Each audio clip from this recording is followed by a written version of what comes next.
Life today moves so quickly. We rush from one task to another, surrounded by noise, information, and constant pressure. And yet, sometimes we suddenly pause and wonder, when will I ever feel truly at peace? The Buddha once said, "Peace comes from within. Do not seek it without." In this podcast, let us take a gentle journey through 8 timeless teachings. They are not distant philosophies, but living practices in every breath, every step. They show us how to keep the mind bright in difficulty, to turn suffering into strength, and to nurture compassion in daily life. So, find a quiet place, take a deep breath in, breathe out slowly, and together, let us step into the wisdom of peace. 1. Keep the mind positive. The Buddha once taught, "The mind precedes all things. The mind is their master. The mind creates them." Long ago, there was a poor man who spent his days complaining about how unfair life was. The Buddha told him, "If you change the seeds in your mind, the fruits will also change." The man began with small acts, sharing a little food, smiling at a stranger. Slowly, his heart grew lighter, and his life transformed. Today, the same truth holds. A young man lost his job. He could have sunk into despair, but instead he signed up for courses, learned new skills, and within 6 months found better work. He later realized that the hardship had helped him grow. Life is like a rushing river. We cannot stop the water, but we can choose how to swim. A positive mind is the boat that keeps us afloat through every storm. Remember, every thought is a seed. If you want flowers to bloom in life, plant seeds of positivity in your mind. 2. Practice self-compassion. The Buddha once said, "You yourself, as much as anyone in the universe, deserve your love and affection." Long ago, a young monk felt despair because his meditation made no progress. He scolded himself harshly, exhausting his body and mind. The Buddha looked at him and said, "Remember, a lute string that is too tight will snap, too loose will not play. Only with balance does music arise. Practice is the same. It must be nurtured with gentleness to last." From then on, the monk softened toward himself and slowly advanced. That story is not only of the past. Today, many young people fall into the same trap. A young woman, after failing an exam, spiraled into self-blame. "I'm useless, I'm no good." But she learned to pause, take a deep breath, and say, "I am worthy of love." By ceasing to strike herself with cruel words, she found her inner strength. The following year, she passed her exam, but more importantly, she learned to face failure with kindness, not punishment. Whether it was a monk of the past or a young woman of today, the pain of self-criticism is the same. And there is only one way to overcome it: by opening the heart of compassion to oneself. Remember, only when you can love yourself can you truly love others. 3. Nurture gratitude. Long ago, there was a poor man with only 1 bowl of rice left for his family. That day, he encountered the Buddha and his monks on alms round. Inside, a battle arose. "If I keep this, my wife and children eat. If I give it away, they will go hungry. Yet how rare it is to offer to the Buddha and the Sangha." Trembling, he finally offered the bowl. tears in his eyes from both fear and loss. The Buddha received it with compassion and said, "Merit is not measured by wealth, but by the heart. Even the smallest gift, given with gratitude, creates immeasurable blessings." In that moment, the man's heart lit up. He realized that gratitude and giving made his life richer than possessions ever could. Today, many of us forget this truth. We chase endlessly after more, rarely pausing to cherish what is already here. But some young people begin a gratitude journal. At first, they write down small things: a smile, a warm cup of tea, an evening breeze. After a few weeks, their hearts lighten. They see happiness is not found in grand achievements, but in appreciating the present moment. Gratitude is a lamp that brightens the dark room of dissatisfaction. It may not erase all suffering, but it changes the way we see life. Remember, gratitude may not change circumstances, but it transforms the heart. 4. Choose simple joys. Long ago, after the rain's retreat, a group of monks came to the Buddha and said, "Blessed One, we keep the precepts, chant and meditate daily, but our hearts feel heavy and dry. We do not feel peace." The Buddha quietly led them to a stream. Under the trees, birds sang, water flowed, and the wind blew gently. He sat down, closed his eyes, and said softly, "Listen." After some time he smiled and said, "Peace is not far away. It is in the bird song, the breeze, and a simple smile. Just stop and see, and the heart will bloom." From then on, the monks learned to nurture joy from simple things, not only in strenuous striving. And today, we fall into the same cycle.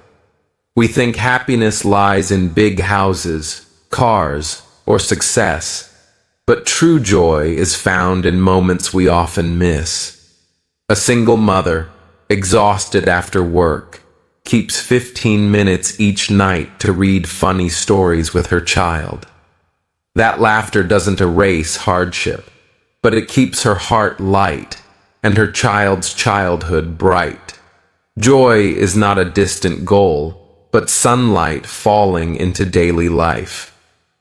When we open to it, every step, every breath can be happiness. Remember, happiness is not something grand.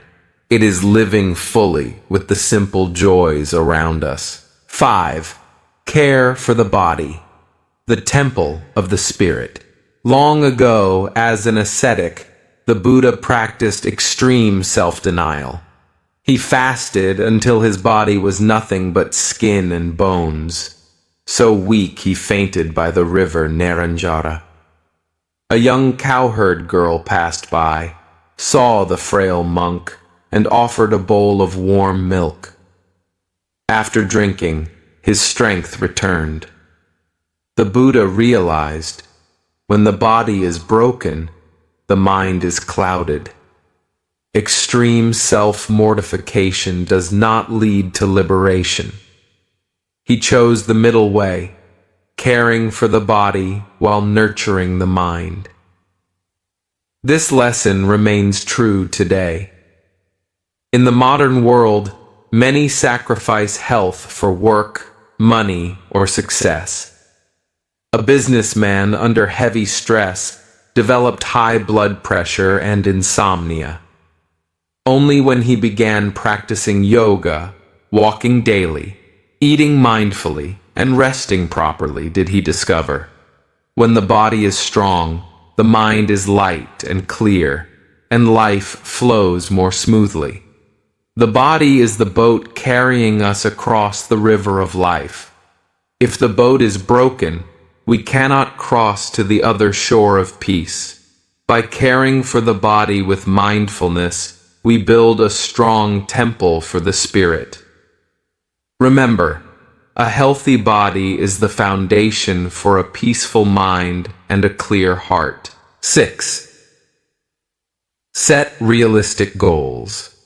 The middle way. Long ago, during the time of severe ascetic practices, some disciples of the Buddha pushed themselves to extremes. Some starved, some lay on beds of thorns, some stood for days without sitting, believing this would bring quick enlightenment. But after some time, their bodies collapsed, their minds clouded, and only exhaustion remained. The Buddha then used the image of a lute. If the string is too tight, it will snap. If too loose, it will not play. Only when it is tuned just right does music arise. The path of practice is the same, not in harsh extremes, not in lazy indulgence, but in the middle way. Hearing this, the monks adjusted their practice and were able to continue steadily.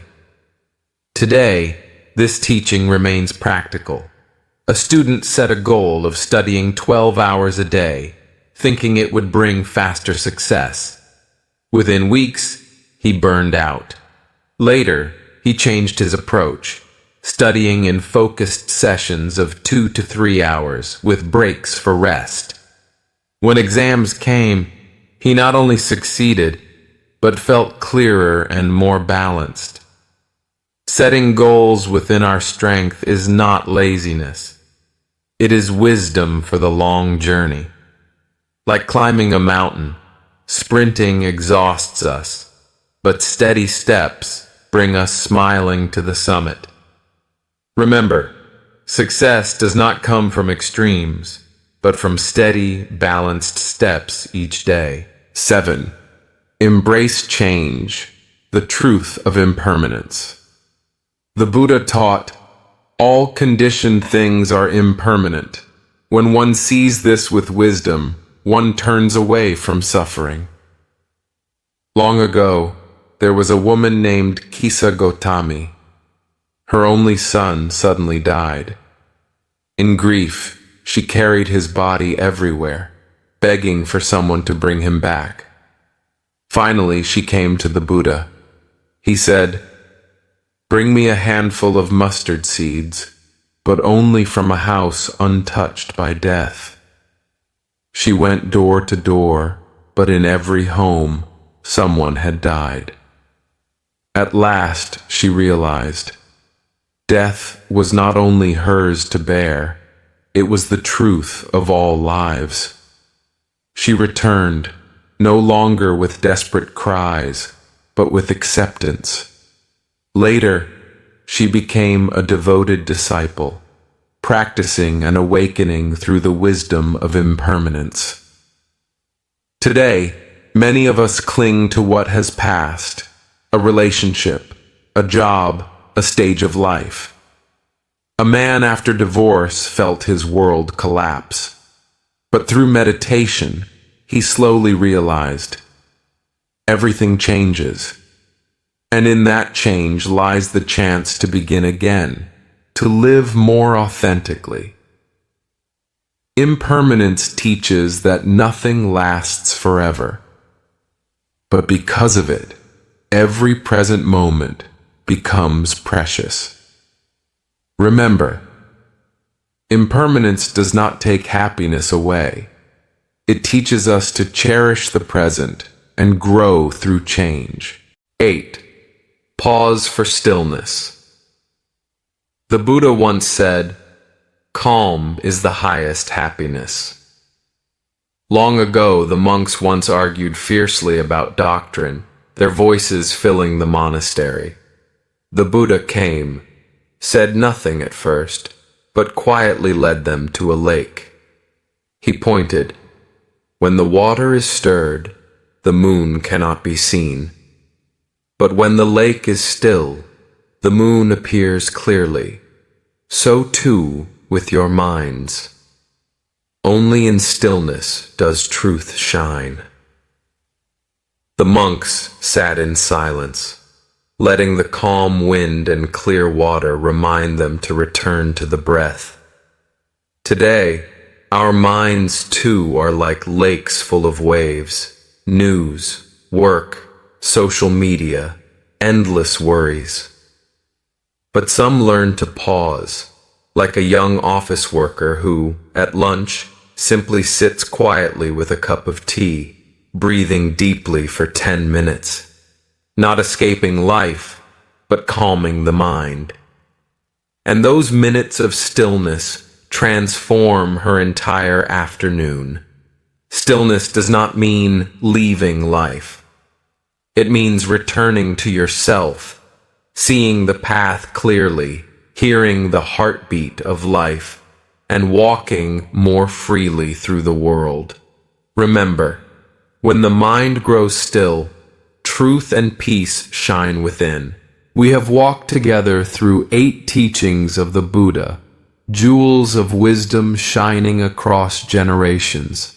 From keeping the mind positive to self-compassion, gratitude, and stillness. These are not distant ideas, but practices alive in each breath, each step. And now, I invite you to ask yourself, which teaching touched your heart today? Perhaps it was gratitude, or simply allowing yourself a few quiet minutes each day. Share your reflection in the comments below. Your small story may inspire someone who feels lost.